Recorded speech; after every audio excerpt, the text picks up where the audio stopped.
but the island from Kamehameha I. Several years after that, 1/4 of the island Kauai from Victoria Kamamalu, the granddaughter of the great King Kamehameha. All the land she purchased today is under her son-in-law's family name, Robinson. So you're going to hear the Robinson's name associated with land ownership on the island, to include the private island Niihau. On the Pepe Valley, where we came from, Olakili Canyon beneath us, part of the estate, no roads, not open to the public. Now at the end of Olakili on the right, 1982, that landslide, that's at the very top in the right, that brown, light green, concave area. There was a lot of mountain that fell off to the bottom. Took about 3-4 months before a river was carved at the very bottom. So Kauai Kini is the highest point on the island. That's right on the right side, 5,200 feet above sea level. And now those clouds in front of us is right over the rim of the crater. Before we go back to the airport, we will go beneath those clouds to get into the crater. Right now we're leaving Olakili Canyon. And we're crossing over the Alikai Swamp. This is part of Waialii. It's a water table for the island. The perimeter of the swamp, left side, Olakili. The perimeter of the swamp on the right side, Wainiha Valley, that comes off the other side of the island. On return trip, we will be passing the entrance into Wainiha Valley along the shoreline. The swamp, 17 square miles in size, and we're leaving the swamp. We're going to head for the Waimea Canyon. Now, again, you can see the island of Niihau below the cumulus clouds offshore directly in front of us, that elongated shadow owned by the Robinson. The island is sometimes called the Forbidden Island. To live on the island, you have to be pure-blooded Hawaiian. About 150 people live on the island, and they have their own schools, taught in Hawaiian as well as in English, native tongue on the island, Hawaiian language. They're free to come and go, not confined to the island. You know, there's less than 200 pure-blooded Hawaiians in the entire world. Most of them live on Niihau, this island, and about 500,000 Hawaiians in the world, according to the latest census. Waimea River and town shoreline on the left side. Significance of the town of Waimea. That is where Captain James Cook made his first landing when he came to the Hawaiian Islands. Cook was looking for the Northwest Passage between the Atlantic and the Pacific Ocean for England. Arrived in January of 1778, stopped in the town of Waimea for supplies.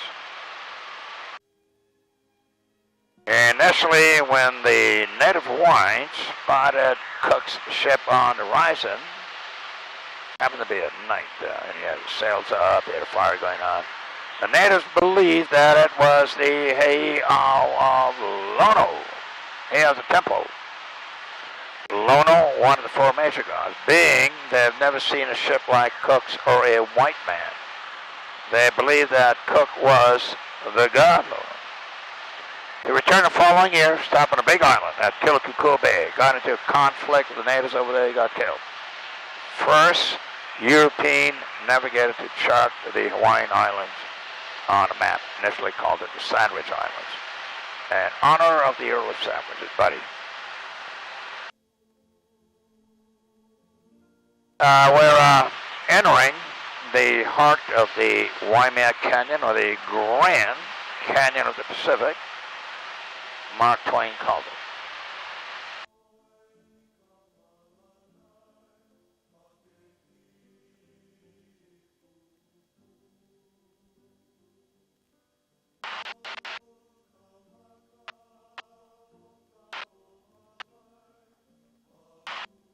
The canyon is not very big at all.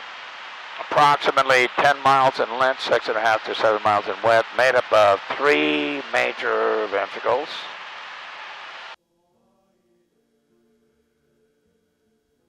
The public road is on the rim across the canyon on the top. The road follows the rim and it ends in the Cold Cay State Park.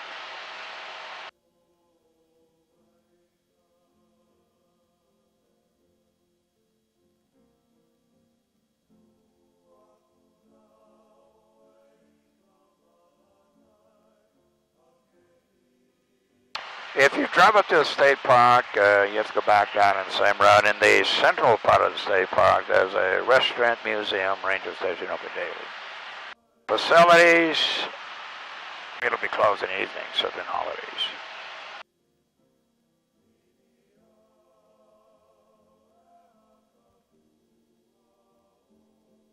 They got cabins you can rent in the state park, depending what time of year it is. Maybe a wait list.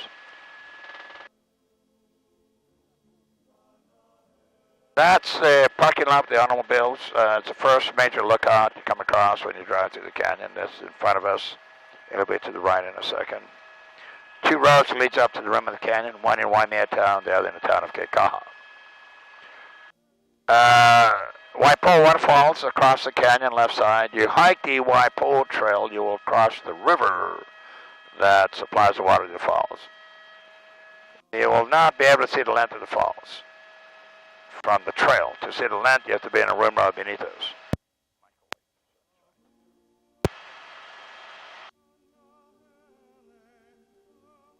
Markin Sands Naval Air Base, shoreline, left side. You can see the buildings, runway parallel to the coast, only military airfield on the island. Now offshore Markin Sands is the privately owned island Niihau, mentioned earlier.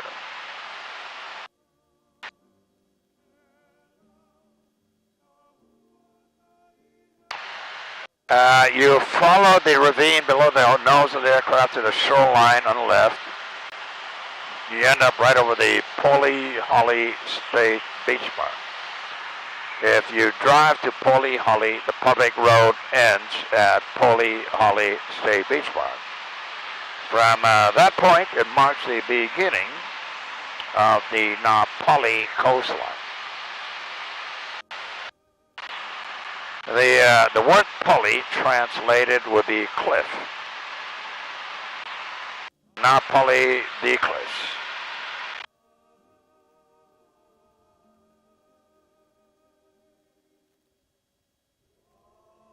And we're approaching, we'll be passing the Pacific Missile Range facilities. That's the white domes on the left front. They got a road that comes off the Waimea Canyon Road. This is called the Makaha Ridge we're crossing. And you have to go through a security check before they let you to the area. It's a very sensitive area. It's not open to the public.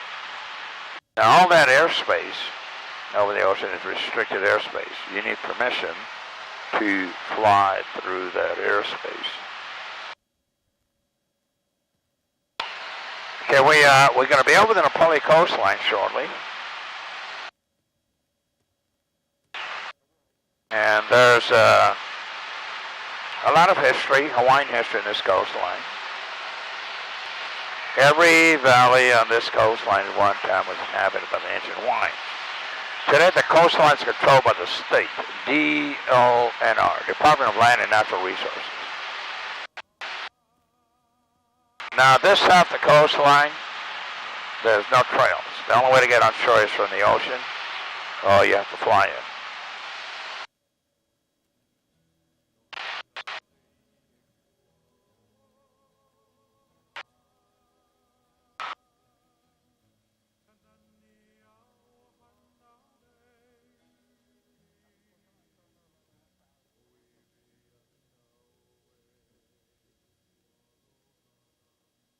Now, as I make a descending turn, you can see the little island Lehua, left of that, Niihau on the horizon. Stretch of beach as far down the shoreline as you can see is Poli Holly State Beach Park.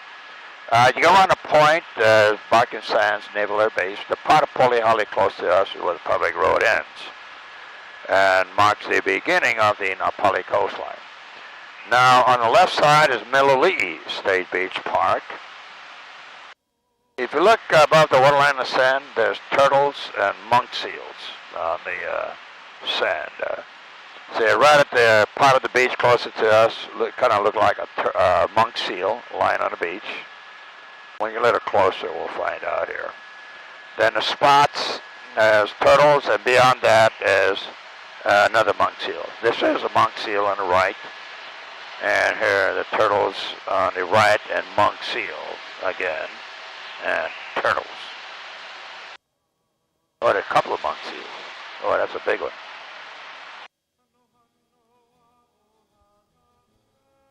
Both the monk seal and the green sea turtle is federally protected.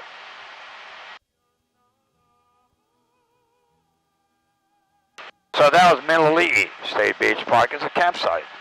With permits, you can spend the nights there. But the only way to get there is you have to swim in or come in with the boat, so you have to fly in.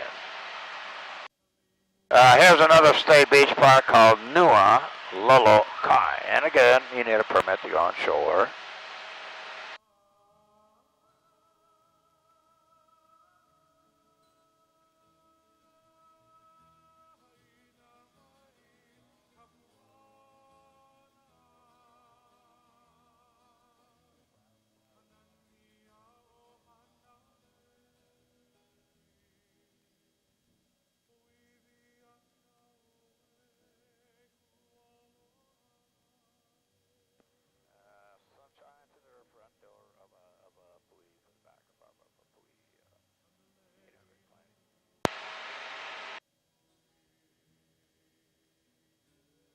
And the valleys in this first half is historical sites. The valleys are not available to the public for the sake of hiking, looking around, not allowed. There's artifacts, man-made rock walls that terrace and floor the valley. Sometimes you look at the slopes here, you'll see the mountain goats. You'd be surprised where the mountain goats dwell at.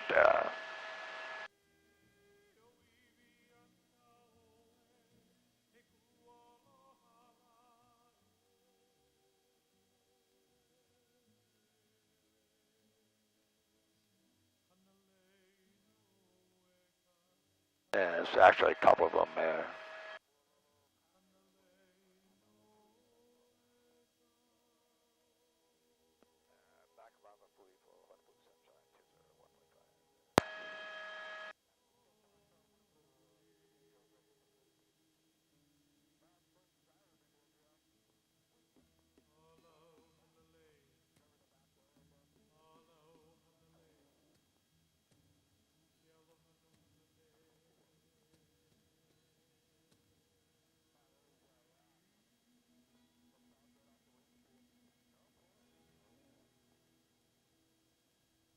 Okay,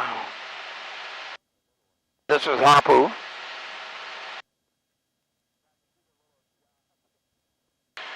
You know, you ever seen the King Kong movie with Jessica Lange? Part of it was filmed there in '76. 6 Days, 7 Nights movie at Harrison Ford. Most of that was on there. Pirates of the Caribbean with Johnny Depp. They did a scene on the beach. Released several years ago. Now, the second half of the coast we're approaching as where the 11-mile trail is located.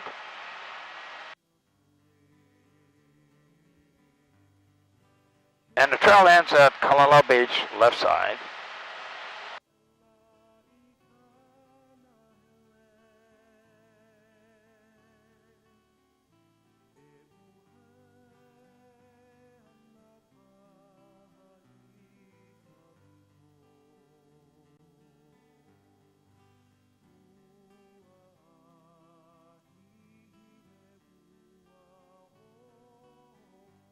Now, one Kalalo Valley, the road that goes along the rim of the canyon to the state park ends at the rim of Kalalo. Very back on the top, the right half, the higher part of the road ends. And they got a lookout at the end of the road.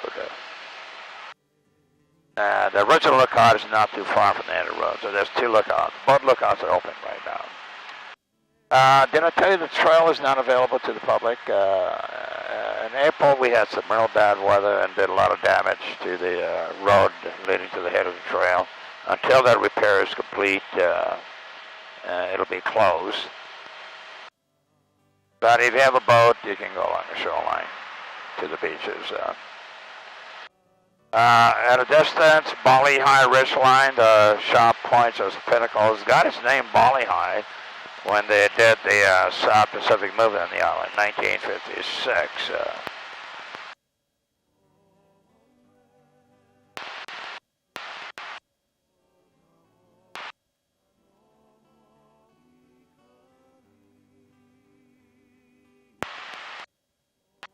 Okay, we're crossing over Hunnacaw Valley. This is about the halfway mark of the 11-mile trail.